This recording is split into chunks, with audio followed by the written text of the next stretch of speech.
Hey, good morning. Joining me this morning is silver medalist Kelsey Serwa. And congratulations, first off, you just got home yesterday. Yeah, I just got home yesterday, back to Canada, and it feels so good, and it feels so good to be bringing back an Olympic silver medal. Of course, of course. And, you know, the world of ski cross is something that's, you know, one of the most exciting venues to watch, first off. And a lot of people call it the dark side of skiing. And why is that? I think just because it's a little bit more unconventional. It's not so straightforward and strict, and you're not racing a clock, you're racing three other people on the course. And I feel that the competitiveness of you know, our human nature is just brought out so much more because you're standing beside the people that you're competing against. You're like, okay, this is it. Like, if I gotta throw down right now, and if I mess up, then I'm out. Mm-hmm. Yeah, the medal itself is a beautiful medal. This is what you've been fighting for, but this is not the only thing that you've accomplished. X Games, you're a world champion as well. It's just unbelievable the kind of accomplishments that you've done. Yeah, it's definitely been a crazy journey, and you know, I've gone through a couple injuries and broken back, 2 blown knees. I had surgery 11 months ago on my left knee again, and I find it so interesting that there's so many different paths to success. Yeah, you were injured March of last year. Yeah, yes. And people didn't even think you were going to compete this year. Yeah, it definitely wasn't guaranteed that I would be healthy enough to be competing, and one of the hardest things was qualifying for the Olympics.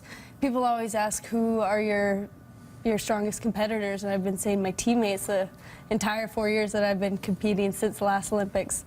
And sure enough, my teammate Marielle Thompson ended up with the gold medal, and that was super cool. Mm-hmm.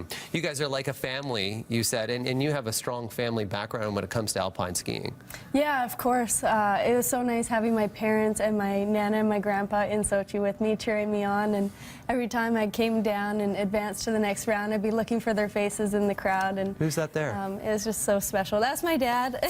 Yeah. He was so happy, and yeah, he's the first person that I jumped over the fence, and I gave him a big hug, and yeah, it's just amazing to share that experience with them. And your grandpa has a real history with alpine skiing here as one of the co-founders of Big White. Yes, of course. He co-founded the mountain in the 60s, and you know, I feel like that's an integral reason why I have such a strong history with skiing. What does he think? What does he think of ski cross, though? Because he would be more of a traditionalist. Yeah, what do you think? No, he's awesome. He's very analytical, and a few years ago when I was fighting for the overall World Cup title, he wrote me an email. He said, okay, this is the result you need in the next 4 races. This is the result that everyone else can get. And so he loves it. I think he loves sports. Mm-hmm. And he just loves the rawness of it, and how, you know, anything can happen. And just because you're out in front at the start doesn't guarantee you a spot in the finals. Mm-hmm. And I know the importance when it comes to being in cold weather sport,